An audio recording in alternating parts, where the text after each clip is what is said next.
அனஸ் ரலியல்லாஹு அன்ஹு அவர்கள் சொல்லுகிறார், நாயகம் அவர்கள் தன்னுடைய 23 ஆண்டுகால வாழ்க்கையிலே ஆற்றிய சொற்பொழிவில் ஜும்மா உரையை நாங்கள் கேட்டிருக்கிறோம்.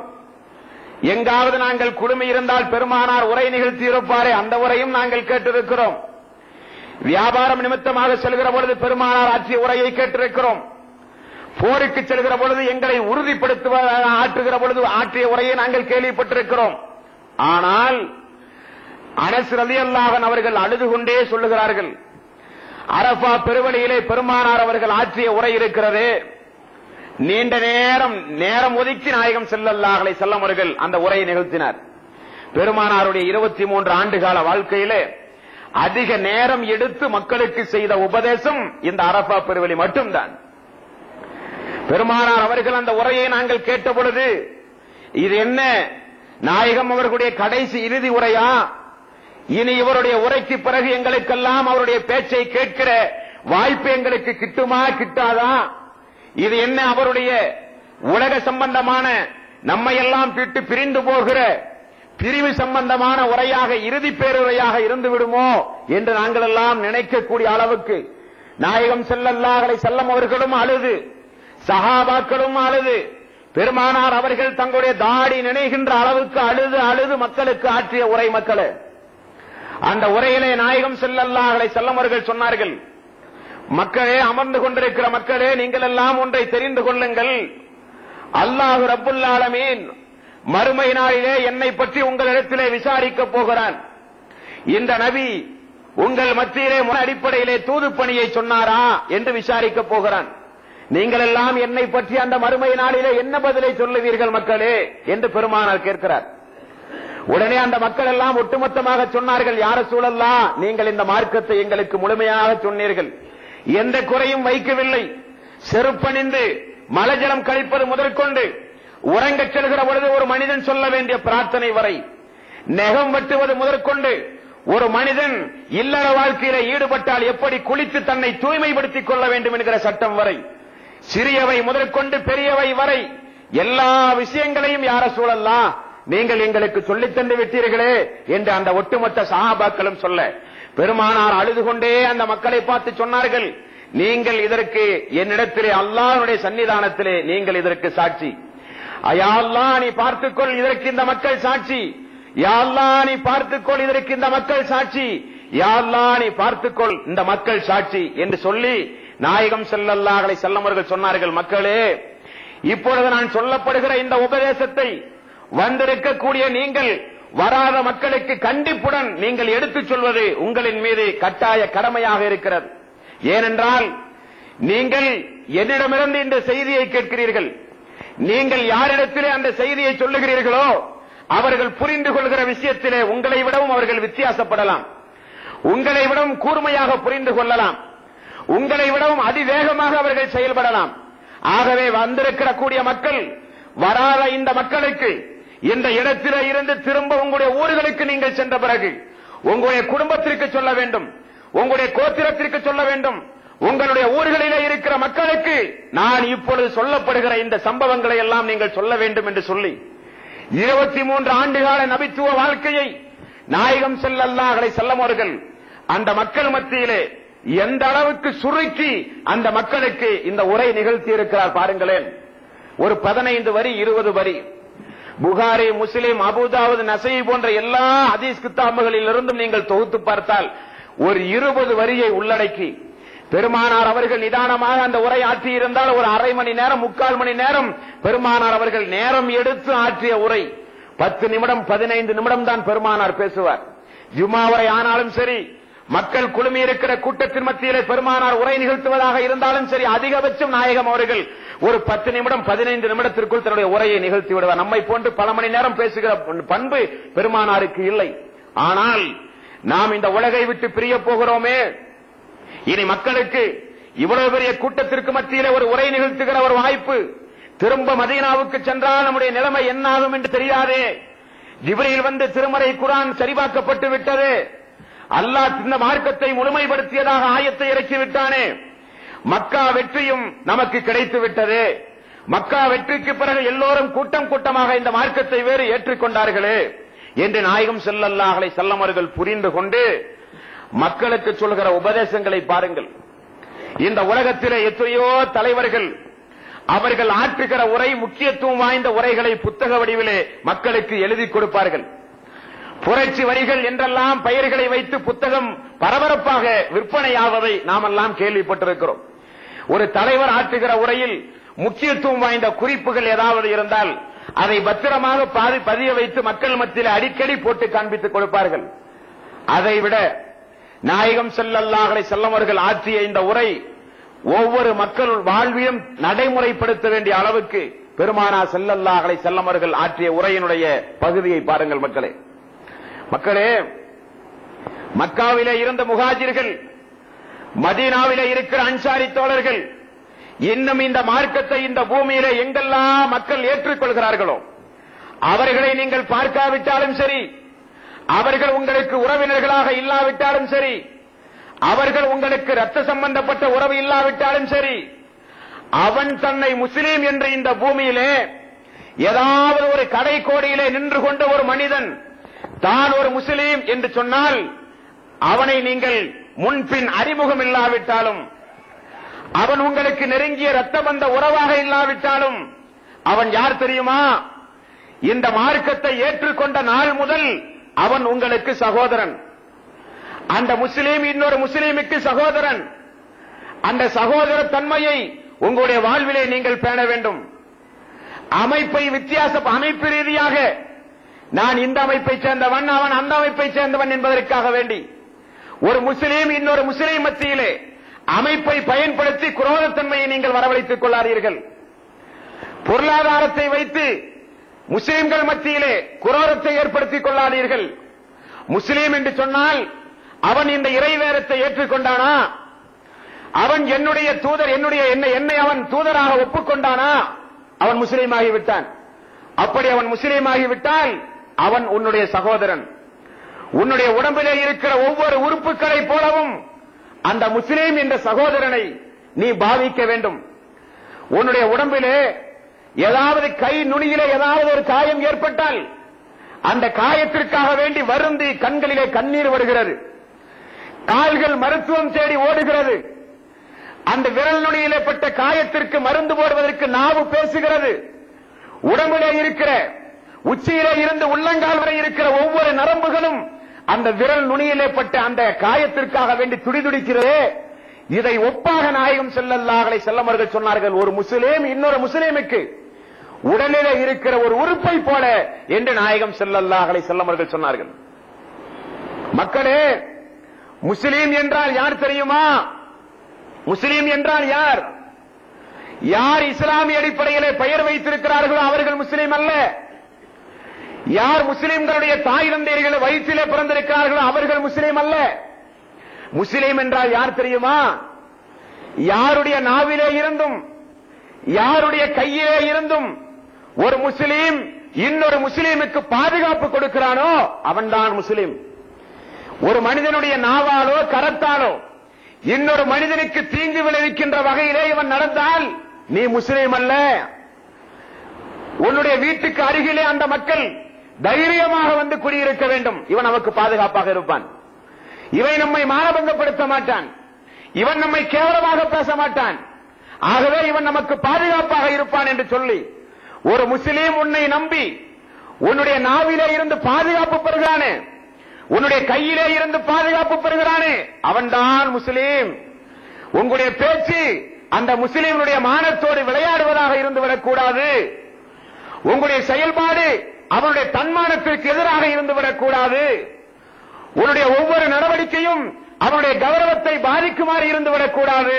ஏனென்றால் முஸ்லீம்களுடைய மானம் என்றால் மக்களே, இந்த உலகத்து ஆலயங்களில் தலை சிறந்த ஆலயமாக புனிதமிக்க காபா இருக்கிறது. அந்த காபாவை விடவும் ஒரு தனி மனிதனுடைய மானம் தலை சிறந்தது என்று நாயகம் ஸல்லல்லாஹு அலைஹி வஸல்லம் அவர்கள் சொல்லுகிறார்கள். மனிதனுடைய மானத்தோடு விளையாடாதீர்கள். மனிதனின் மீது அவதூறு கற்பிக்காதீர்கள். மனிதனுக்கு நோவு செய்யாதீர்கள். இன்னொரு முஸ்லீமுடைய மனது நோகுமாறு நடக்காதீர்கள். அப்படி நீங்கள் நடந்தால் உங்களிடத்திலே முஸ்லிம்களுடைய பண்பு இல்லை. மக்களே, உங்களிடமிருந்து அந்த முஸ்லீம் பாதுகாப்பு பெற வேண்டும். உங்களை முன்னால் நிறுத்தி அவன் பின்னால் இவன் நமக்கு பாதுகாப்பு தருவான் என்று உங்களை முழுமையாக அவன் நம்ப வேண்டும். அதுதான் நீங்கள் உண்மை முஸ்லீம் என்று நாயகம் ஸல்லல்லாஹு அலைஹி வஸல்லம் அவர்கள் சொன்னார்கள். மக்களே, இந்த மாதம் எப்படிப்பட்ட மாதம் தெரியுமா? சஹாபாக்கள் எல்லாம் சொன்னார்கள், யா ரசூலல்லாஹ் நீங்களே அறிவீர்கள். சஹாபாக்களை பொறுத்தவரையில் இப்படி ஒரு பழக்கம் உண்டு. தெளிவாக தெரிந்த பதிலை கூட பெருமானார் அவர்கள் கேள்வி கேட்டு சொன்னால் சஹாபாக்கள் பதில் சொல்ல மாட்டார்கள். ஏனென்றால் அல்லாஹ் ஏதாவது வஹியை அனுப்பி புது வகையான சட்டம் நமக்கு கிடைக்குமே என்பதற்காக வேண்டி சஹாபாக்கள் பதில் சொல்ல மாட்டார்கள். அல்லது நாம் தெரிந்து வைத்திருக்கிற பதிலை அல்லாஹ் ஏதாவது மாற்றிவிட்டானோ என்று சஹாபாக்கள் மௌனம் சாதித்து விடுவார்கள். பெருமானார் அவர்கள் சொல்லுகிறார்கள், மக்களே, நான் நின்று கொண்டிருக்கிறேனே இந்த அரஃபா பெருவழி, இந்த அரஃபா பெருவழியிலே நின்று கொண்டிருக்கிற இந்த மாதம் எப்படிப்பட்ட மாதம் தெரியுமா? இந்த மாதம் புனிதமிக்க மாதம். இந்த இடம் எப்படிப்பட்ட இடம் தெரியுமா?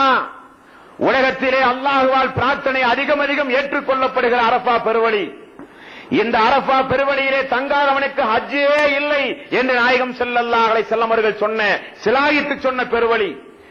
இந்த மாதம் எப்படி புனிதமானதோ, இந்த இடம் எப்படி புனிதமானதோ, அதே போன்று உங்களுடைய சகோதரனுடைய மானம் உங்களுக்கு புனிதமானது, அவனுடைய பொருளாதாரம் உங்களுக்கு புனிதமானது, அவனுடைய தன்மானம் இந்த மாதத்தை போன்று புனிதமானது என்று நாயகம் ஸல்லல்லாஹு அலைஹி வஸல்லம் அவர்கள் சொன்னார்கள். அடுத்த முஸ்லிமினுடைய பொருளாதாரம் நமக்கு புனிதமானதாம், நமக்கு தடுக்கப்பட்டதாம். அந்த முஸ்லிமினுடைய பொருளாதாரத்தை புனிதமானதாக கருதி, எப்படி உங்களுக்கு ஒரு பொருளாதாரம் இருக்கிற பொழுது அதற்கு முக்கியத்துவம் கொடுத்து கண்ணும் கருத்துமாக அந்த பொருளாதாரத்தை நீங்கள் பாவிப்பீர்களோ, அதே போன்று இன்ன பிற முஸ்லிம்களுடைய பொருளாதாரத்தையும் நீங்கள் பார்க்க வேண்டும். நாயகம் ஸல்லல்லாஹு அலைஹி வஸல்லம் அவர்கள் அடுத்த கட்டமாக சொல்கிறார்கள், அந்த முஸ்லிமினுடைய பொருளாதாரம் உங்களுக்கு எப்பொழுது ஹலாலாக்கப்படும் தெரியுமா? அந்த முஸ்லிமினுடைய பொருளாதாரம் உங்களுக்கு எப்பொழுது ஹராமாக்கப்படுகிறது தெரியுமா? அந்த முஸ்லீம் எப்பொழுது மனம் விரும்பி உங்களுக்கு தருகிறானோ அந்த பணம் உங்களுக்கு ஹலால். அந்த முஸ்லீம் மனம் விரும்பாமல் உங்களுக்கு ஏதாவது பணம் கொடுத்தால், காசு கொடுத்தால், செலவழித்தால் அது உங்களுக்கு ஹராம். நாயகம் ஸல்லல்லாஹு அலைஹி வஸல்லம் அவர்கள் சொன்னார்கள். திருமண நேரத்திலே வரதட்சணை வாங்குகின்ற சகோதரர்கள் சிந்தித்து பார்க்க வேண்டும். ஒரு முஸ்லீமுடைய பொருளாதாரம் அவன் மனம் விரும்பி தருகிற பொழுதுதான் உங்களுக்கு ஹலால் என்று நாயகம் ஸல்லல்லாஹு அலைஹி வஸல்லம் சொன்னாங்களே. திருமண நேரத்தில் பெண்ணை பெற்றுவிட்டோமே, வரதட்சணை கொடுக்காவிட்டால் திருமணம் நம்முடைய பிள்ளைக்கு நடக்காது. சமுதாயத்திலே அப்படிப்பட்ட கொடுமைகளை ஆண் வர்க்கத்தினர்கள் நடத்தி காண்பித்திருக்கிறார்களே. வரதட்சணை கொடுக்காவிட்டால் நம்முடைய மகனுக்கு திருமண வாழ்க்கையை அமைத்துக் கொடுக்க முடியாது என்பதற்காக வேண்டி கடன் வாங்கி, வட்டிக்கு வாங்கி, வீட்டையெல்லாம் விற்று சிரமப்பட்டு சமுதாயத்திலே இந்த வரதட்சணை கொடுமை தாண்டவமாடிய காரணத்தினால் சிரமப்பட்டு கஷ்டப்பட்டு மனம் விருப்பமே இல்லாமல் சிரமப்பட்டு கஷ்டப்பட்டு உழைத்த அந்த சம்பாத்தியத்தை 40 ஆண்டு காலம் 50 ஆண்டு காலம் குடும்பமே சேர்ந்து உழைத்த அந்த சம்பாத்தியத்தை திருமணம் என்கின்ற பெயரிலே, வரதட்சணை என்கின்ற பெயரிலே பெண் வீட்டாரிடமிருந்து சுரண்டுகின்ற ஆண் வர்க்கத்தினர்கள் சிந்தித்து பார்க்க வேண்டும். நாயகம் ஸல்லல்லாஹு அலைஹி வஸல்லம் அவர்கள் சொன்னார்கள், ஒரு முஸ்லிமுடைய பொருளாதாரம் உனக்கு புனிதமானதாக கருத வேண்டும்.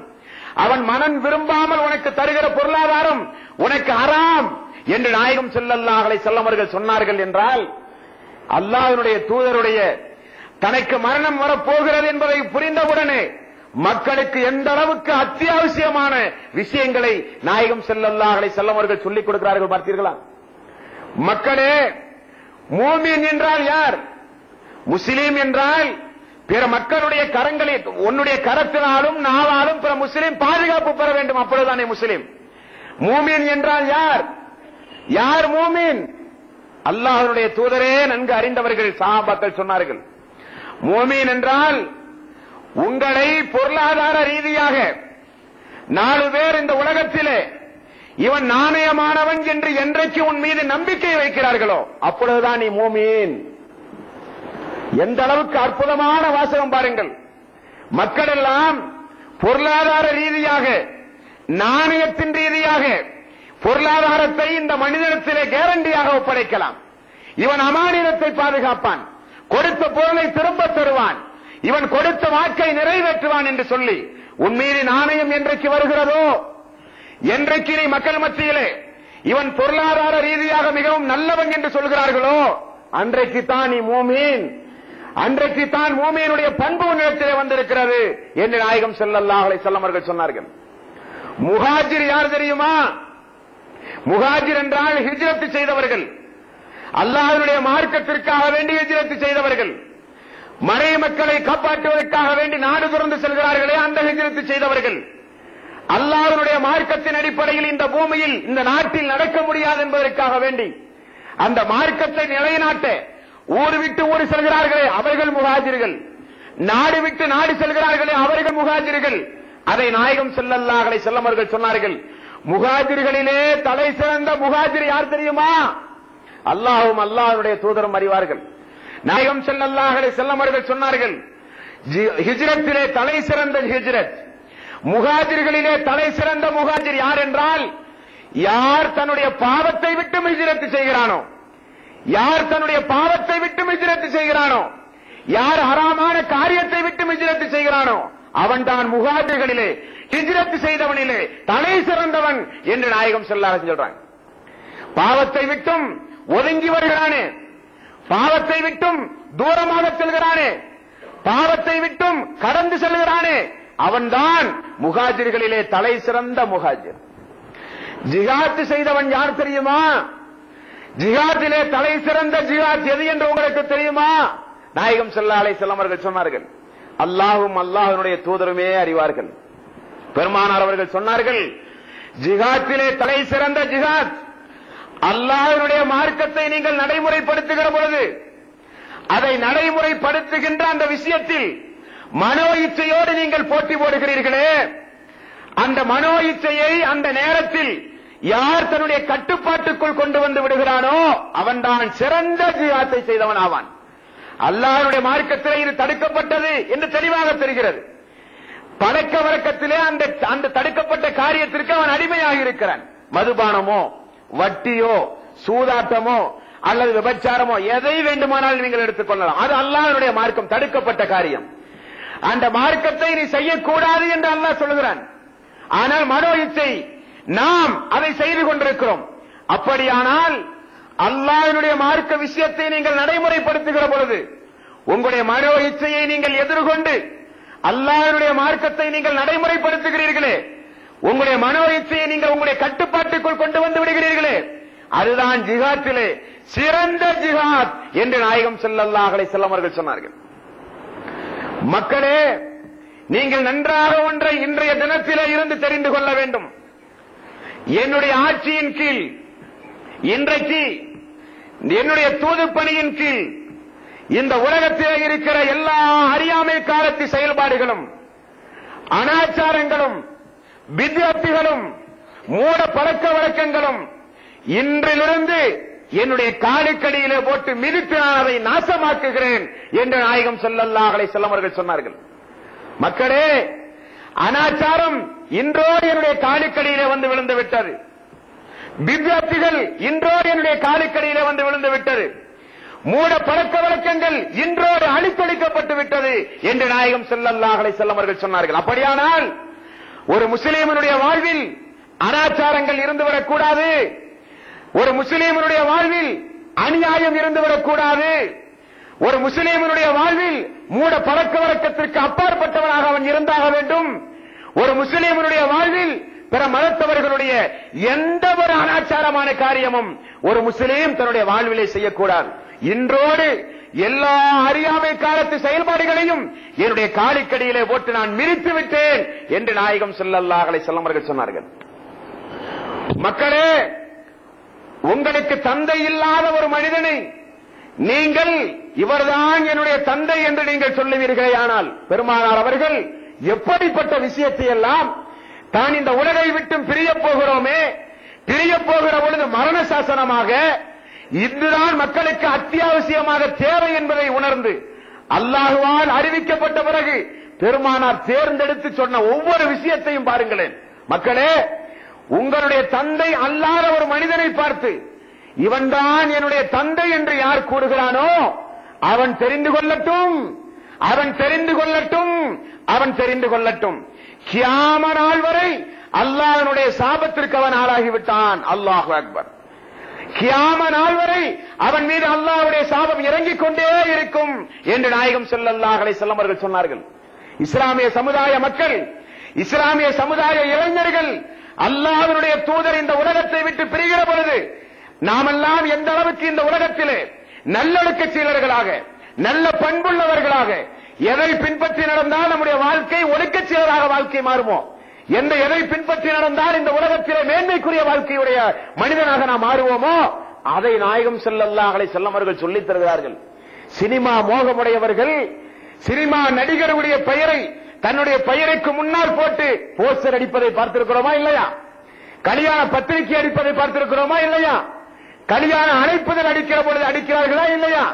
அவருடைய பிறந்த தினவிழா அன்றைக்கு இவனுடைய பெயருக்கு முன்னால் சினிமா நடிகருடைய பெயர், கட்சி தலைவர்களுடைய பெயர், தந்தையினுடைய பெயரை வைக்க வேண்டிய இடத்தில் இந்த உலகத்தில் இருக்கிற அசிங்கமான இழிபிறவிகளாக இருக்கக்கூடிய சினிமா நடிகர்களுடைய கூத்தாடிகளுடைய பெயரை தந்தையுடைய ஸ்தானத்திலே வைத்து ரஜினி முஸ்தபா, கமல் இஸ்மாயில் என்றெல்லாம் வைக்கிறோமே. நாயகம் ஸல்லல்லாஹு அலைஹி வஸல்லம் அவர்கள் சொன்னார்கள், உங்களை உங்களுடைய தந்தையின் பெயர் கூறிதான் நீங்கள் அழைக்கப்பட வேண்டும். தந்தை அல்லாத ஒரு மனிதனுடைய ஸ்தானத்தில் இன்னொரு மனிதனை கொண்டு வந்து வைத்தால், தந்தையுடைய ஸ்தானத்திலே இன்னொரு மனிதனை கொண்டு வந்து வைத்து தந்தையினுடைய ஸ்தானத்தை நீ கொடுத்தால் அல்லாஹ்வுடைய சாபம் கியாம நாள் வரை உனக்கு வந்துவிடும் என்று நாயகம் ஸல்லல்லாஹு அலைஹி வஸல்லம் சொன்னாங்க. அடுத்தது சொல்கிறார்கள் பாருங்கள், அல்லாஹ்வுடைய தூதர் பெருமானார் அவர்கள் அடுத்தது சொல்கிறார்கள் பாருங்கள், மக்களே உங்களுக்கு பிறந்த குழந்தையை இந்த சமுதாயத்தில் யார் கேட்டாலும் இந்த குழந்தை எனக்கு பிறந்த குழந்தை என்று நீங்கள் சொல்லுங்கள். என்ன தத்துவம் இதில் அடங்கி இருக்கிறது தெரியுமா? என்ன தத்துவம் இதில் அடங்கி இருக்கிறது தெரியுமா? ஒரு மனிதனுடைய சந்தேகம்தான் ஒரு குடும்பத்தையே சீரழிப்பதற்கு ஏதுவாக இருக்கும்.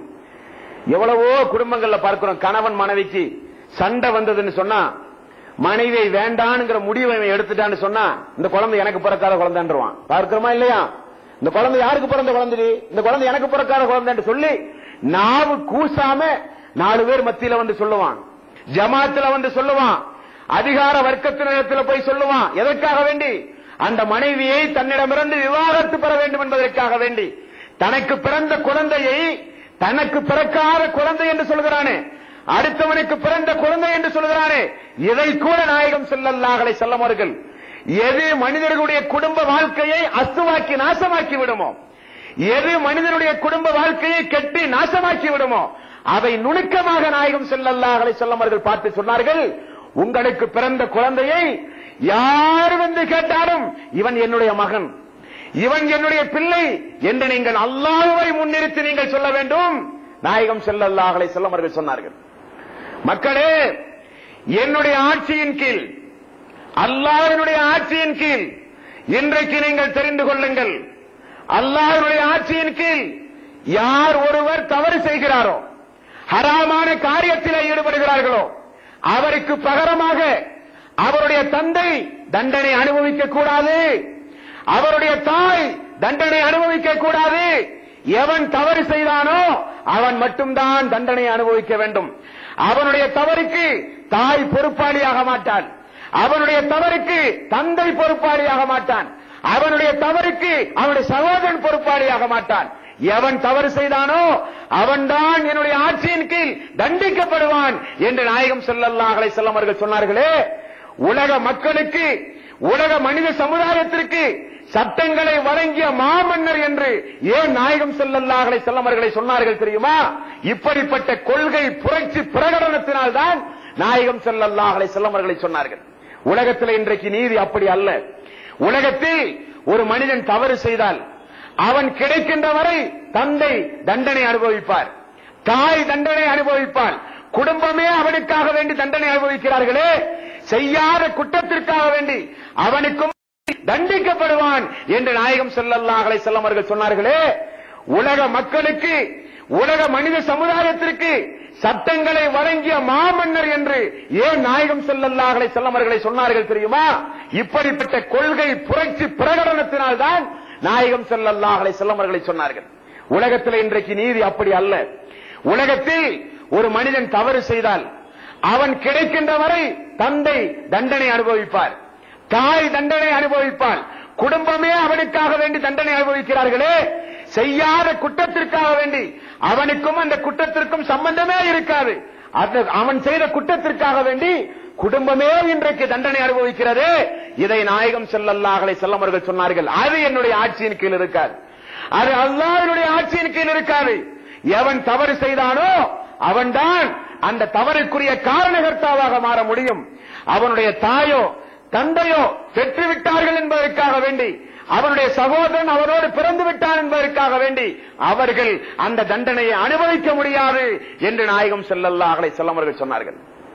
அது மட்டுமல்ல மக்களே, ஷைத்தான் உங்களுடைய விஷயத்திலே 2 காரியத்தில் போட்டி போடுகிறான். ஒன்று, உங்களை எல்லாம் இணை வைக்க தூண்டுகிறான். இரண்டாவது, உங்களை அமல் செய்ய விடாமல் தடுக்கிறான். அல்லாஹ்வுடைய தூதருடைய வார்த்தையை பாருங்கள். ஏனென்றால் பிரிய போகிறார் அல்லவா பெருமானார் அவர்கள், மக்களுக்கு எதையெல்லாம் எச்சரிக்கையாக சொல்ல வேண்டுமோ அதை சொல்லுகிறார்கள், எதையெல்லாம் பேணுதலாக சொல்ல வேண்டுமோ அதை சொல்லுகிறார்கள், எதையெல்லாம் நாம் நடைமுறைப்படுத்த வேண்டுமோ அதையும் பெருமானார் அவர்கள் சொல்லுகிறார்கள். மக்களே, ஒரு விஷயத்தில் ஷைத்தான் உங்களோடு போட்டி போட்டான், அதில் அவன் தோற்று போய்விட்டான். என்ன காரியம் தெரியுமா? உங்களை எல்லாம் இணை வைக்கக்கூடிய காரியத்திலேயே, உங்களை எல்லாம் அல்லாஹ்வுக்கு சிறுக்க வைக்கக்கூடிய காரியத்திலேயே ஷைத்தான் உங்களோடு போட்டி போட்டு பார்த்தான், அவன் தோற்று போய்விட்டான். ஆனால் ஒரு விஷயத்திலே போட்டி போட்டு ஷைத்தான் நாளுக்கு நாள் வெற்றி அடைந்து கொண்டிருக்கிறான் என்று நாயகம் ஸல்லல்லாஹு அலைஹி வஸல்லம் அவர்கள் சொன்ன உடனே அந்த ஒட்டுமொத்த சஹாபாக்களும் கேட்டார்கள், யா ரசூலல்லாஹ், எங்களுடைய விஷயத்தில் ஷைத்தான் எதை வெற்றி அடைந்து விட்டான், எந்த காரியத்திலே வெற்றி அடைந்து விட்டான் என்று நாயகம் ஸல்லல்லாஹு அலைஹி வஸல்லம் அவர்கள் கேட்ட பொழுது பெருமானார் ஸல்லல்லாஹு அலைஹி வஸல்லம் அவர்கள் சொன்ன பதில் என்ன தெரியுமா? அல்லாஹ்வுடைய மார்க்கம் என்று சொல்லுகிறேனே நான், இபாதத்து சம்பந்தப்பட்ட விஷயம் இருக்கிற அல்லாஹ்வுடைய மார்க்க சம்பந்தப்பட்ட விஷயம், இவைகளை எல்லாம் ஷைத்தான் உங்களுக்கு சிறியவையாக காண்பித்து காண்பித்து, இதுதானே, இது சிறியவைதானே, இதல்லவா நமக்கு பெரிது, அதல்லவா நமக்கு பெரிது, இதுதானே இதுதானே என்று சொல்லி அமல்களை உங்களுக்கு சிறியவையாக காண்பிக்கக்கூடிய விஷயத்தில் ஷைத்தான் உங்களை வென்று விட்டாரா இல்லையா? ஷைத்தான் உங்களை வென்று விட்டான்.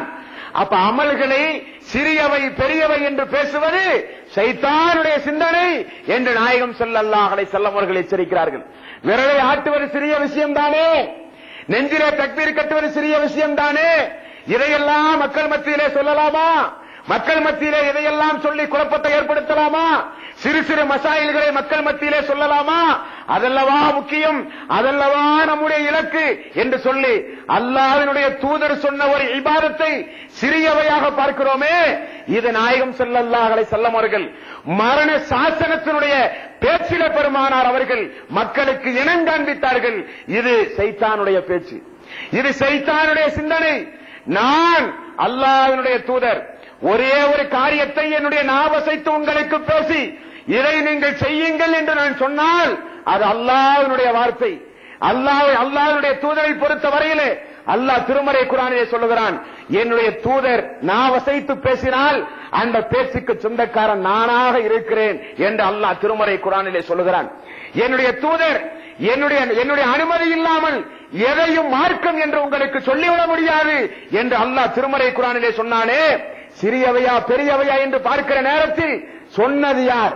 நாம சொன்னோம்? நம்முடைய குடும்பத்திலே இருக்கிற மனிதனா சொன்னார்? உலகத்திலே இருக்கிற சாதாரண ஆன்மீகவாதியா சொன்னான்? சொன்னது அல்லாஹ்வுடைய தூதர் இல்லையா? அல்லாஹ்வுடைய தூதர் சொன்ன ஒரு காரியத்தை நடைமுறைப்படுத்துகிற பொழுது மனோ இச்சையை வெல்லக்கூடியவன் ஜிகாத்திலே சிறந்த ஜிகாத்தை செய்து விட்டான். அல்லாஹ்வுடைய ஒரு சுன்னத்தை இந்த பூமியை நிலைநிறுத்துவதற்கு போராடுகிறானே, அவன் மிகப்பெரிய ஜிகாத்தை செய்து விட்டான். அல்லாஹ்வுடைய சுன்னத்தை இந்த பூமியிலே நிலைநிறுத்துகிற பணியை செய்கிறானே, அவன் தான் உண்மையான அழைப்பாளன். அவன் தான் சுன்னத்தை இந்த பூமியிலே ஹயாத்தாக்குவதற்காக வேண்டி, அந்த சுன்னத்தை இந்த பூமியிலே உயிர் வாழ வைக்க வேண்டும் என்பதற்காக வேண்டி இருக்கிறானே, அவனைத்தான் பெருமானார் அவர்கள் உனக்கு வாழ்த்து உண்டாகட்டும், உனக்கு வாழ்த்து உண்டாகட்டும், என்னுடைய நடைமுறையை இந்த பூமியில் யாரெல்லாம் அறிமுகப்படுத்துகிறார்களோ அவர்களுக்கு என்னுடைய வாழ்த்து உண்டாகட்டும் என்று நாயக தோழர்கள் கூறியிருக்கிறார்கள்.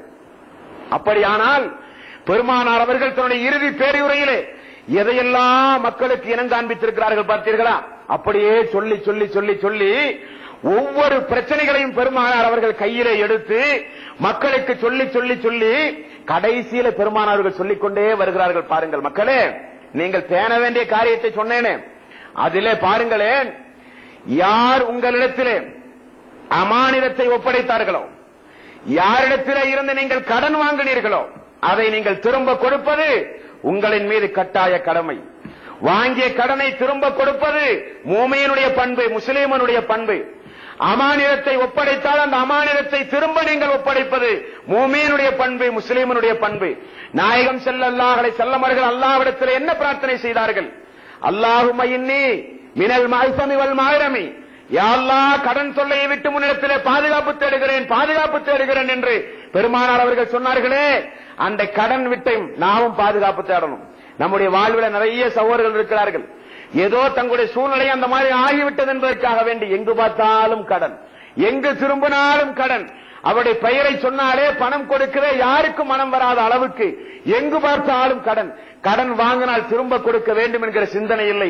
கடனாளி சொர்க்கம் போக மாட்டான் என்று நாயகம் அவர்கள் எச்சரித்தார்களே, அதையும் அந்த நேரத்திலே பெருமானார் அவர்கள் இனம் காண்பிக்கிறார்கள். அது மட்டுமல்ல, பெண்களிடத்திலே நடந்து கொள்ள வேண்டிய அநேக காரியங்களை நாயகம் அவர்கள், பெண்கள் உங்களுக்கு அமானிதம், அந்த பெண்களை நீங்கள் 4 பேர் மத்தியிலே கண்டிக்காதீர்கள், அந்த பெண்களை முகத்திலே அடிக்காதீர்கள், அந்த பெண் அல்லாஹ் உங்களுக்கு வழங்கிய அமானிதம், அந்த பெண்ணை நீங்கள் அடிப்பதாக இருந்தால் ரத்தம் வராத அளவுக்கு அடியுங்கள். அந்த பெண்ணிடத்திலே உங்களுக்கு இருக்கிற உரிமை இல்லற வாழ்க்கையை தவிர வேறு ஒன்றுமே இல்லை. சம்பளம் வாங்காத வேலைக்காரியாக வீட்டிலே நடத்தாதீர்கள், பெண்களை கொடுமை செய்யாதீர்கள், ஆடு மாடுகளை அடிப்பதை போல பெண்களை அடிக்காதீர்கள், 4 பேர் மத்தியிலே பெண்களை கேவலப்படுத்தாதீர்கள். அந்த பெண்கள் அல்லாஹ் உங்களுக்கு வழங்கிய அமானிதம் என்றும் நாயகம் ஸல்லல்லாஹு அலைஹி வஸல்லம் அவர்கள் சொன்னார்கள். பெண்களே, கணவனுக்கு பிடிக்காத ஆண்களை உங்களுடைய வீடுகளிலே அனுமதிக்காதீர்கள், படுக்கை அறையை வேறு ஆண்களுக்கு நீங்கள் பகிர்ந்தும் கொடுக்காதீர்கள். உங்களுடைய கணவன்மார்கள் உங்களுக்கு செலவுக்கு பணம் கொடுக்காவிட்டால் உரிமையோடு சண்டை செய்து பணத்தை வாங்குகிற உரிமை உங்களுக்கு உண்டு என்று பெண்களுக்கும் நாயகம் ஸல்லல்லாஹு அலைஹி வஸல்லம் அவர்கள் அந்த சிறப்பு பேருரையிலே எல்லா மக்களுக்கும், தாய்மார்களுக்கும், சகோதரர்களுக்கும், சமுதாய மக்களுக்கும், ஆட்சியாளனுக்கும், எல்லோருக்கும் நாயகம் ஸல்லல்லாஹு அலைஹி வஸல்லம் அவர்கள் அந்த இறுதி பேருரையை நிகழ்த்திவிட்டு திரும்ப மதீனாவுக்கு சென்றார்களே. மதீனாவுக்கு சென்ற 1-2 தினங்களிலே நாயகம் ஸல்லல்லாஹு அலைஹி வஸல்லம் அவர்கள் இந்த உலகத்தை விட்டும் பிரிந்து விட்டார்கள். அந்த 1-2 தினங்களிலே பெருமானார் அவர்கள் பட்ட அவதை, அந்த நேரத்திலே பெருமானார் அவர்கள் சொன்ன சொற்பொழிவு, அந்த நேரத்திலும் பெருமானார் அவர்கள் எப்படிப்பட்ட முன்னறிவிப்பை செய்தவர்களாக இந்த உலகத்தை விட்டும் பிரிந்த அந்த இறுதி நாளை பற்றி இன்ஷா அல்லாஹ் நாளைய தினம் நாம் பார்க்கவிருக்கிறோம். வாஹிரு தவானா அனில் ஹம்துலில்லாஹி ரப்பில் ஆலமீன். அஸ்ஸலாமு அலைக்கும் வரஹ்மத்துல்லாஹி